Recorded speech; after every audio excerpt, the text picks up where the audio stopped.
Hello everyone and welcome to Action RPG Build Guide Edition. Today I'm ready to drop on you my brand new Summon Bear Beastmaster for last Epoch, already at 800 corruption and farming Aberroth. As always, I will show you every single facet of the build. Everything is timestamped in the description below if you need to bounce around. But first, huge shout out to the sponsor of today's video, Acolyte. Scammers thrive on getting your personal information, and unfortunately, you probably guessed it, it is easier to get than ever.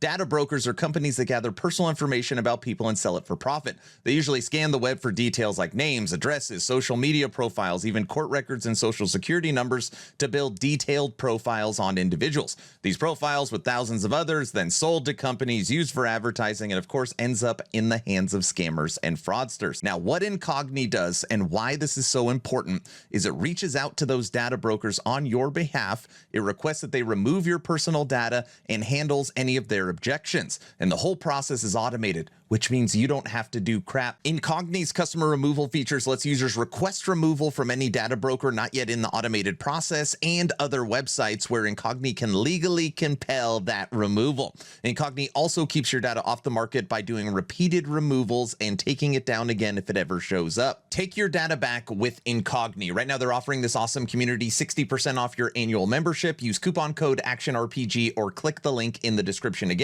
And huge shout out again to Acolyte for sponsoring today's video. Okay, starting off some gameplay for our Cocaine Bear.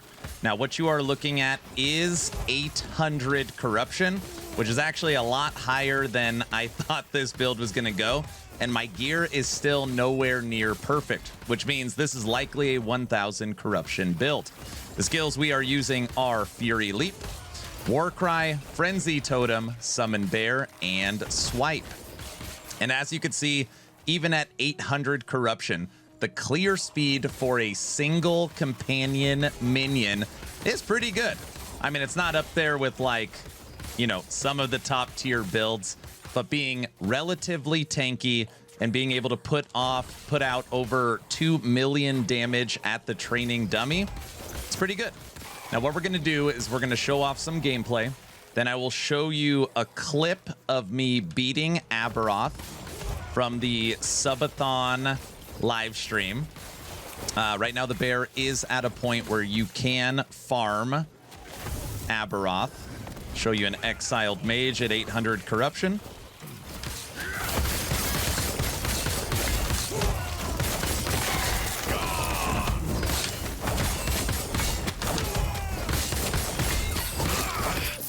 The judges will. And it's pretty simple. Run around, leap, continue to buff your bear, drop your Frenzy Totem and Warcry. Thistle Champion.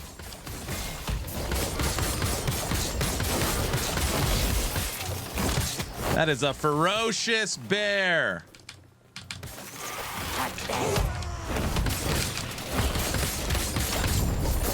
And done.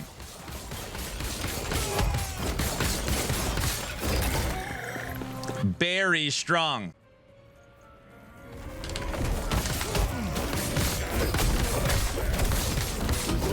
Phase 5.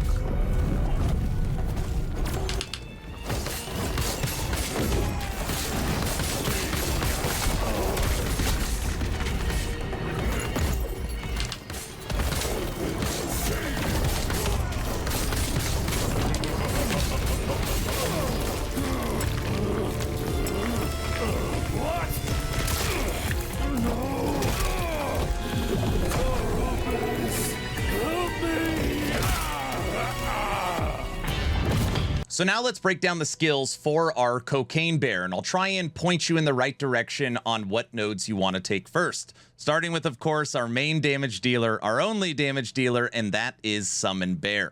Now, the first thing you want to do is you want to come to the right and you want to unlock Forceful Swipes. This is going to basically allow you to use the swipe skill tree on your summon bear. And you're going to bring down the cooldown speed, so it'll swipe more often, and you're going to get stun and multiplicative damage.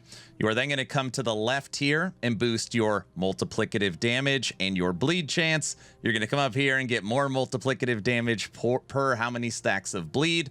You're then going to come down bottom left, get critical strike chance, critical strike multiplier. Now, the right side of your tree here is where you put all your extra points. These are not required. But ultimately right here, you're going to get more health and less damage. Taken on your bear, you're going to get armor per strength. And I wish I had one more point.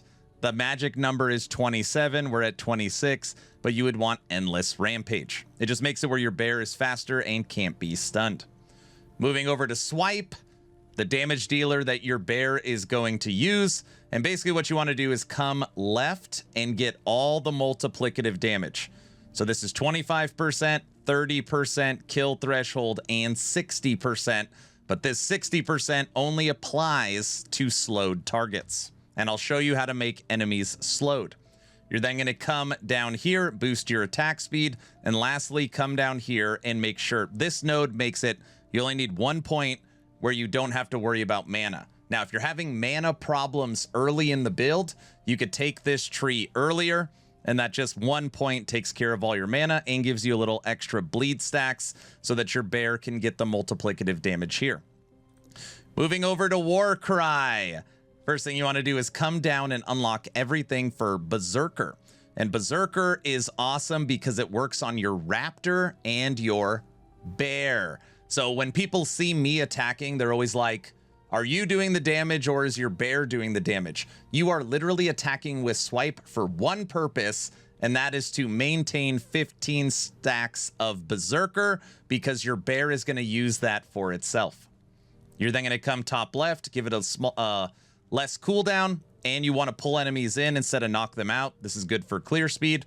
You're then going to come left and get cleanses ailments. Then all your points remaining come up here into your critical strike chance. Moving on to your movement skill, this is Fury Leap. First thing you want to do is take these two nodes. This makes it where you could leap more often, and this makes it where you're immune while leaping. You're then going to come bottom left, boost the global melee damage. This also applies to your bear. You're going to frenzy your bear. You're going to give you and your bear life. You're also going to cleanse ailments. You're then going to come to the right here, and you're going to get pulls enemies in. And you'll notice this theming. When you leap, you pull all the enemies together, and when you Warcry, you pull all the enemies together. So that way, when the bear is swiping, it is just clearing the screen like crazy. The final remaining points we just put into less mana cost, but these don't really matter. Last but not least, summon Frenzy Totem.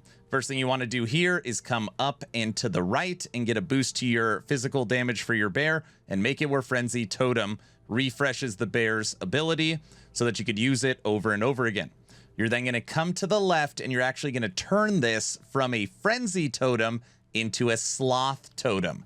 Now remember that I said bear gets a 60% multiplicative damage versus slowed enemies. How are you going to make those enemies slowed? You're going to transfer Frenzy Totem into Sloth Totem. That way, instead of having Frenzy, it's going to make enemies slow, which is fine because you don't need Frenzy because you're going to get Frenzy all the time too from here on leaping. It works perfectly. We have tested this out. You're then going to come here and get more melee physical damage for your bear. And lastly, you're going to come here and get health regen and haste just to make you and the bear faster. And just know that this health regen 125% also applies to you. So your Sloth Totem is also making you tankier and making your bear stronger and slowing enemies. We have taken the time to test out Terra's Blessing. It's still bugged. It's still not working well. It's still clunky. So we are sticking with Summon Frenzy Totem. Those are the skills. Moving over to the passive tree. At time of recording, I'm level 97, so we don't have all our passive points yet, but I will show you where I plan on putting the last three. Now, looking at the base Primalist tree, we are spec'd into health regen and strength. Strength is the quintessential stat for this build. So we're taking health regen and strength. We're taking overall life. We are dual wielding on this build. We're going to give that Hunter's Restoration to our bear. We're also coming over here and just boosting our overall health and the bear's health. And then lastly, we have tons of damage reduction on this build, and we take Cornered Beast. This stops you from taking those one-shots and give you time to heal. Moving on to Beastmaster, and this is very straightforward. We have nothing in Shaman, nothing in Druid. All 83 points are in Beastmaster. We have 8 into Yersin Strength. This is 16% DR. 5 into Aspect of the Boar. This is an additional 15% DR. We are only using one companion, so this is going to give us 85% multiplicative damage to our bear. We are fully spec'd into Aspect of the Shark, and this node right here, Hunters of the Deep, allows Aspect of the Shark to also work on your companion, which is, of course, your bear. We're boosting the bear's attack speed and movement, giving us some survivability with natural fortitude. This gives you health regen per strength. Very strong node for sustain. We're going into base damage for bear, endurance for bear, more DR with aspect of the boar. We're continuing our aspect of the shark and giving aspect of the shark a greater effect. So the bear is doing more damage. Again, right here, we only have one companion. This is an additional 75% multiplicative damage to the bear. We are going into Cry, which is going to give us critical strike multiplier, yes, again, for the bear. And then 10 right here into Ancient Might, which is strength and melee damage for the bear. You will notice that all these points are basically for the bear, with the exception of natural fortitude to help keep you alive. Now, the final 3 points that I don't have yet being level 97, 2 of them will go right here to give the bear 10% more attack speed, and the final point will come right here to just give a little bit of critical strike. Now, note, if you come over to Druid here, you could put 5 points into plating, which will give you armor and endurance, and then you could put 5 points right here into Druid prowess, which will give you more strength. Now, if I needed endurance percent, I would have taken this node. But since right now we are capped on endurance percent, I literally just went straight damage on everything for the passive tree. But if you need it, you could switch around a few points. That is the passives. Moving over to last Epoch tools, where we're going to break down the blessings, idols, and gear, starting with blessings. Now, always remember when it comes to your blessings, if you need something specific for your build, you can always switch these out. These are just my recommendations. We have taken life. You could switch this for void resistance. All resistance. You could switch this for critical strike avoidance, endurance percent, physical resistance, and health regen. This blessing right here that you get from Lagon, health regen, is the quintessential blessing. Make sure you take this one. Moving over to idols, and we've got some shiny new idols for season 2. You've got endurance and health with elemental resistance. This is the best idol. This is 2% minion melee critical strike chance, and you can get resistance on it. But what makes this idol so awesome is you can enchant it and get increased minion melee attack speed and minion melee damage. It appears that EHG is finally listening to the community, that minion melee is just not in the right spot, so they gave us an awesome enchanted blessing. Now the rest on here, we took health, and rounded out some of our resistances. All right, moving over to gear. Is there any item that is required to unlock Cocaine Bear? And the answer is no. There's nothing on here that makes the build work. And one thing I love, I literally love this so much, that EHG has successfully done in the ARPG genre, is we are using a set, we are using exalted items, we are using legendary items, and we are using a champion affix. So it's just like not all red items, not like, it is a whole bunch of different variety, which is absolutely awesome. So we'll just go around the horn really quick. We are using the Cleaver solution. This makes it where your strength is equal to your intelligence. That's why they're both 123.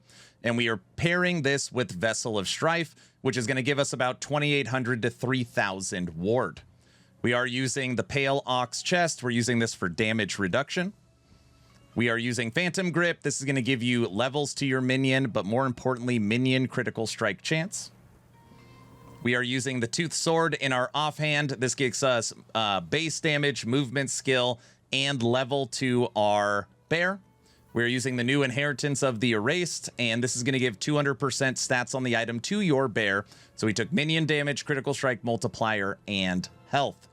For our helmet, minion critical strike, double health, strength, and we're using last bear set. For our gloves, strength, minion damage.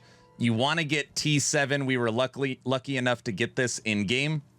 The T7 set affix gives you 3% increased health regen per point of strength. So if you've got 100 strength, this is going to give you 300 health regen. Very, very good.